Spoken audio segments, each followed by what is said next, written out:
नमस्कार साथियों, स्वागत है आपका डिवाइन न्यूमरोलॉजी विद देव में। आज अपन कुछ टॉपिक से हट के बात करेंगे। ना तो मैं मोबाइल नंबर की बात करूंगा, ना बर्थ चार्ट की बात करूंगा, ना आपके नेम की बात करूंगा। आज बात करेंगे अपन उल्टे मैनिफेस्टेशन की। उल्टा मैनिफेस्टेशन क्या होता है?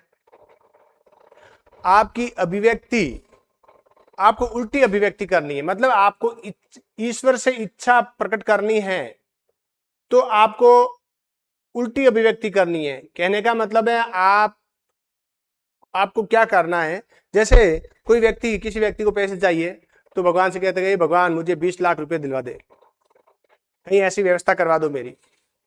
या फिर पैसे नहीं है तो हमारे पास पैसा नहीं है, क्या करूं, मेरा काम नहीं हो रहा है, मेरा बिजनेस नहीं चल रहा है, मैं पढ़ रहा हूं लेकिन सफल नहीं हो पा रहा हूं, मेहनत बहुत करता हूं, कभी 2 नंबर से रह जाता हूं, कभी कट ऑफ के नजदीक ही नहीं आता हूं, कभी एग्जाम कैंसिल हो जाता है, कभी पेपर आउट हो जाता है। तो इस प्रकार की अभिव्यक्ति आप करते हो, ये मैनिफेस्टेशन ही है। लेकिन आपको मैनिफेस्टेशन इसका उल्टा करना कि भगवान ये एग्जाम में दे रहा हूं और इस एग्जाम में मुझे पास करवा दो, ये भी मैनिफेस्टेशन ही है। लेकिन आपको इस मैनिफेस्टेशन को पॉजिटिव में ले जाना है। पॉजिटिव कैसे? कि मैं इस बार पास होने जा रहा हूं, मैं इस बार पास हो जाऊंगा, मेरी पढ़ाई बहुत अच्छी है, मेरी पढ़ाई बहुत अच्छी है, मेरे हर टॉपिक क्लियर हो चुका है। तो इस प्रकार की घोषणा करनी है आपको दिन में कई बार।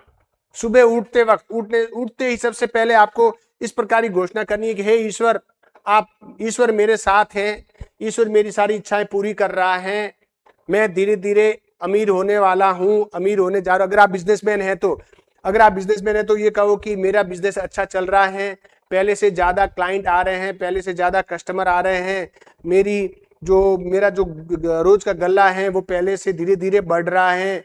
शाम को सोने से पहले ईश्वर को धन्यवाद दो उस दिन के जो भी घटनाक्रम हुआ है उसके प्रति, चाहे वो नेगेटिव है या पॉजिटिव है, ईश्वर को उसके लिए धन्यवाद दो।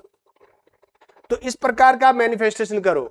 आप कभी भी अपने अभावों की अभिव्यक्ति मत करो। प्रकृति के साथ, नेचर के साथ, यूनिवर्स के साथ कनेक्ट करने के लिए आपको थिंकिंग है वो पॉजिटिव रखनी पड़ेगी, तभी आपके अंदर पॉजिटिव एनर्जी आएगी। आपके विचार हैं वो यूनिवर्स के साथ कनेक्ट होंगे। तो आपको क्या करना है? डरना नहीं है, आपको डरना नहीं है, आपको मांगना नहीं है ईश्वर से, आपको ईश्वर से मांगना नहीं है।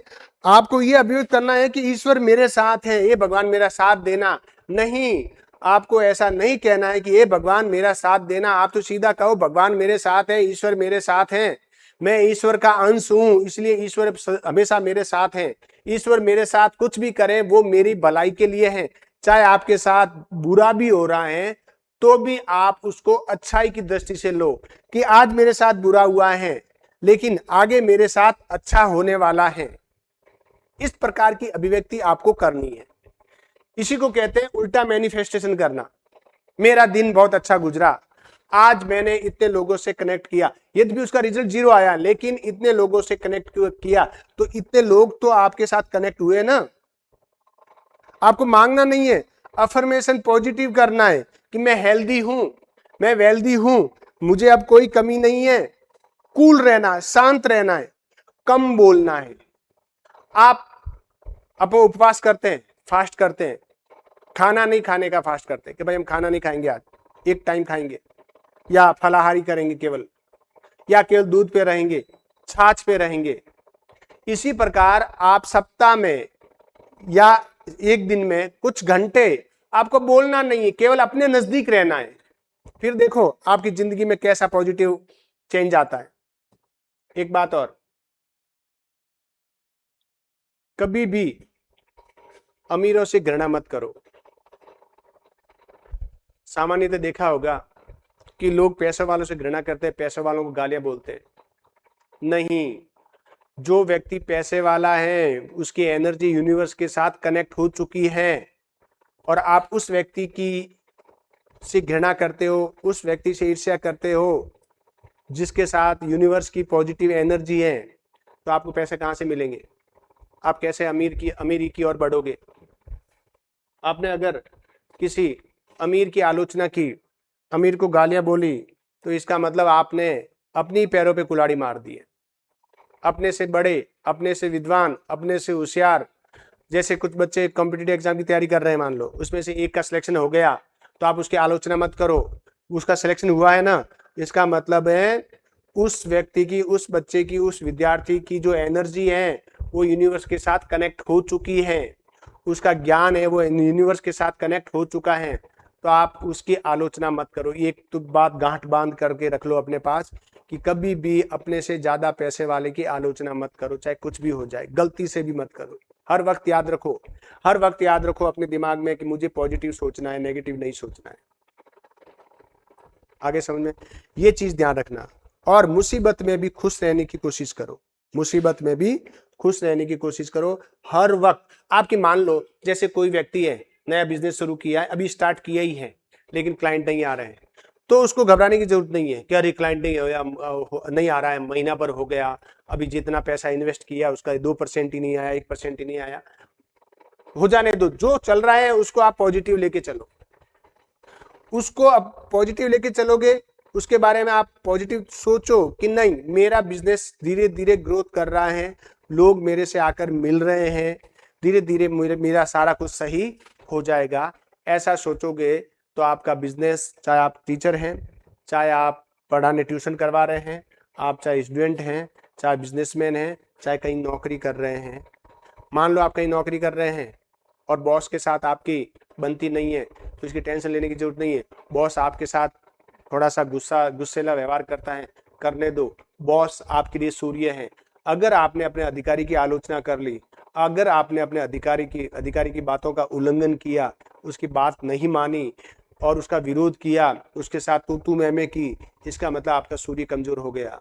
और सूर्य कमजोर हो गया तो आपको जो उपलब्धि मिलनी चाहिए वो नहीं मिलेगी।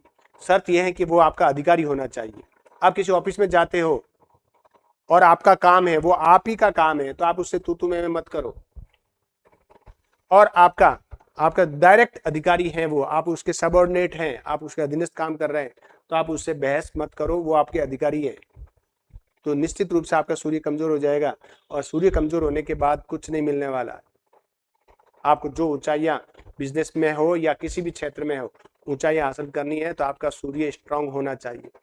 सूर्य स्ट्रांग करने के लिए क्या करना है, आपको नियमित रूप से एक निश्चित समय पर कम से कम 90 दिन तक लगातार सूर्य भगवान को जल अर्पित करना है।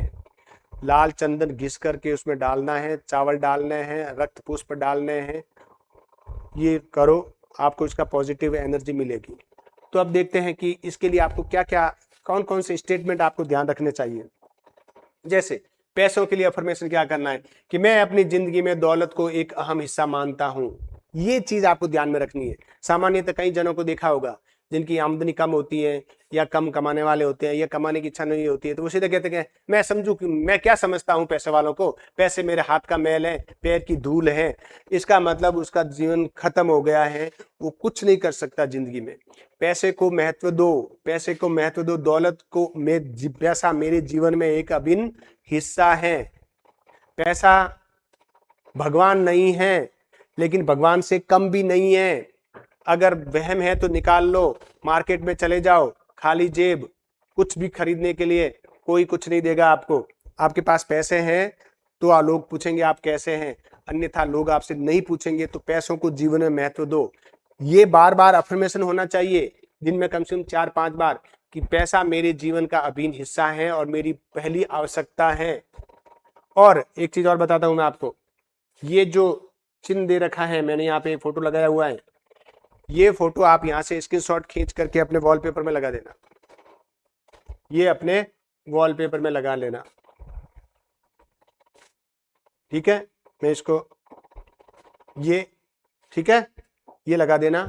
और अगर आपसे स्क्रीनशॉट सही नहीं आ रहा है तो आप व्हाट्सएप से मेरे से कनेक्ट कर लेना, मैं आपको इसका ओरिजिनल जो फोटो है वो सेंड कर दूंगा।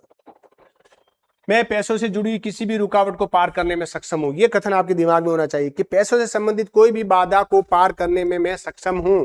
मैं आज केवल मनी अफर्मेशन की बात कर रहा हूं, जॉब प्रमोशन की नहीं, नौकरी के लिए नहीं, रिलेशन के लिए नहीं। ये अलग अलग बताऊंगा रिलेशन के लिए क्या करना है आपको। मैं आज केवल मनी अफर्मेशन की बात कर रहा हूं, मनीफेस्टेशन की बात कर रहा हूं। मैं अपने पैसों से जुड़े लक्ष्यों को हासिल कर सकता हूं कि भाई मेरी सारी आवश्यकताएं पूरी हो रही है और मेरे पैसों से संबंधित कोई भी दिक्कत है तो मैं उसको पूरा कर सकता हूं। और पैसों से जुड़े हुए लक्ष्यों को, जैसे मैं, मेरा टारगेट है आज, जैसे कोई बिजनेसमैन है वो चाहता है कि मैं इस महीने कम से कम 10 लाख की सेल करूं, तो वो उसके दिमाग में ये होना चाहिए कि मैं ये 10 लाख की सेल के लक्ष्य को प्राप्त कर सकता हूं। आज मैं अपने आर्थिक सपनों को पूरा करने का संकल्प लेता हूं। आपको संकल्प लेना होगा कि मैं ये कर सकता हूं। दिमाग में नेगेटिव अप्रोच नहीं लाना, नेगेटिव सोच नहीं लानी है आपको, नकारात्मक सोच लानी नहीं है आपको। हमेशा पॉजिटिव सोचो, ईश्वर को धन्यवाद दो, ईश्वर के प्रति आपको आभार व्यक्त करना है कि हे ईश्वर, आपने मुझे ये दिया, मैं आपका आभार प्रकट करता हूं। ग्रेटिट्यूड अभिव्यक्त करना है ईश्वर के प्रति। फिर देखो आपके अंदर, अपने अंदर से आपको हैप्पीनेस फील, मतलब जो क्या कहते हैं, गुड फील होगा आपको अंदर। मेरे लिए समृद्ध और सफल होना आसान और स्वाभाविक है। क्या देखो, क्या लाइन है, देखो, मेरे लिए सफल होना, मेरे लिए समृद्ध, सफल होना, मेरे लिए मतलब नेम फेम और सक्सेस होना मेरा स्वाभाविक है। यानी सफलता प्राप्त करना मेरा स्वाभाविक गुण है, मेरे स्वभाव में है कि मैं सफलता प्राप्त करूं। मेरी जिंदगी सेहत और दौलत से भरी हुई है।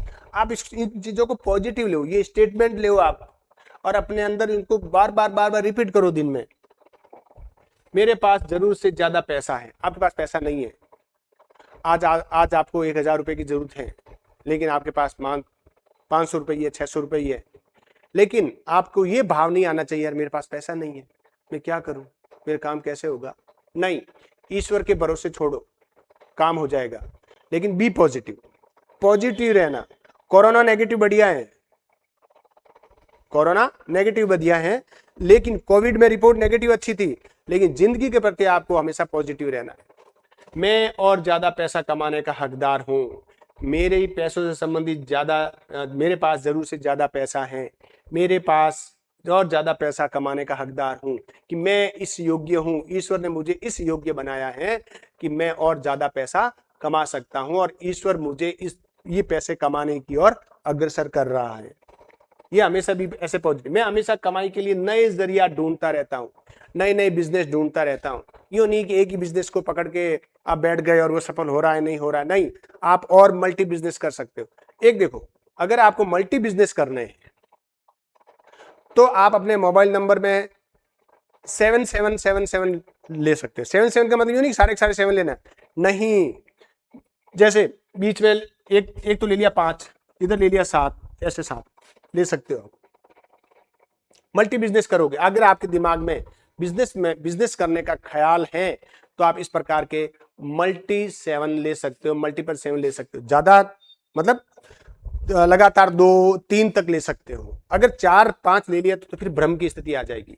लेकिन बिजनेस, भ्रम तो आएगा, लेकिन बिजनेस मल्टीपल करोगे, आपके आय के स्रोत हैं वो एक से अधिक होंगे। पैसे मेरे पास उम्मीद के मुताबिक है, यानी जितना मुझे पैसा चाहिए उतना पैसा मुझे मिल जाता है, मेरे पास है, बिना उम्मीद के दोनों तरफ से आते हैं। मतलब पैसे मेरे जहां जब भी मुझे जरूरत पड़ती है तो हर दिशा से मुझे पैसे मिल जाते हैं, कहीं कहीं से। जिंदगी मुझे जो भी दौलत देती है उसे पाने के लिए मैं तैयार हूं। जिंदगी जो भी मुझे पॉजिटिव थिंकिंग है, पैसा है, नेम है, फेम है, धन है, दौलत है, रिलेशन है देता है, तो मैं उसको प्राप्त करने के लिए हकदार हूं और मैं उसके लिए तैयार हूं। तो इस प्रकार का मैनिफेस्टेशन आपको ध्यान रखना, इस प्रकार की थिंकिंग आपके दिमाग में होनी चाहिए। फिर देखो क्या रिजल्ट आता है। टाइम लगेगा, ये पूरी प्रक्रिया आज ही आप जैसे ही वीडियो सुनते हैं उसके बाद आपको इस प्रकार की सोच डेवलप करनी है अपने दिमाग में। फिर देखो लगभग 3 से 4 महीने के बाद देखो आपको गुड फील होगा, कुछ अच्छा महसूस होगा। और रोज सुबह उठ करके मंदिर में बैठ करके 10 मिनट किसी भी जो आपके देवता हैं, जो ईश्वर हैं, देवी है, आराध्य देवी है, उनका स्मरण करो शांत भाव से। 10 मिनट से ज्यादा नहीं, 5 मिनट बैठ सकते हो, 5 मिनट। यानी आप मंदिर में बैठना शुरू करो, जिस मंदिर में भी जाओ आप वहां 10 मिनट बैठ करके उन देवता का आराधना जरूर करो। हनुमान जी के मंदिर में जा रहे हो शनिवार को तो एक बार कम से कम हनुमान चालीसा वहां पढ़ के आओ, रिजल्ट मिलेगा, बढ़िया रिजल्ट मिलेगा। क्यों? क्योंकि जो तपस्या है वो तपस्या देखो, अपन कर्म करते हैं, कर्म करते हैं लेकिन तप नहीं करते हैं, कर्म करते हैं लेकिन तप नहीं करते हैं। तप है, तपस्या या तप है, वो कर्म की पत्नी मानी जाती है। तो अपने कर्म तो कर लिया लेकिन तपस्या नहीं की, उपासना नहीं की, तप नहीं किया। तो अच्छे रिजल्ट के लिए, अच्छे रिजल्ट, तीव्र रिजल्ट के लिए, वांछित फल प्राप्त करने के लिए कर्म के साथ तपस्या या तप की जरूरत होती है। केवल कर्म करने से कुछ नहीं होगा। कर्म करने से फल तो मिलेगा, किए गए कर्मों का फल व्यक्ति को 100% मिलता है। कोई नहीं रोक सकता किए गए कर्मों को, फल, कर्म फल को प्राप्त करने का। इसीलिए तो हमारे सनातन में पुनर्जन्म होता है और ईश्वर का अस्तित्व है। तो ईश्वर का अस्तित्व ही सिद्ध करता है कि हमें कर्म फल मिलेगा। पुनर्जन्म का कॉन्सेप्ट है, इसीलिए स्पष्ट है कि हमें कर्म फल मिलेगा। कर्म फल कौन देगा? ईश्वर देगा। हमें कर्म करना है, तो कर्म के साथ आपको तप भी करना है। रोज 10 मिनट, 15 मिनट, आपके जितना टाइम मिलता है, कभी भी, सुबह के समय, शाम के समय, दोपहर के समय, जब भी मिले, आप अपने आसन पर जहां पर भी बैठे हैं, ईश्वर का हरि नाम स्मरण जरूर करें। आपको इसका पॉजिटिव रिजल्ट मिलेगा।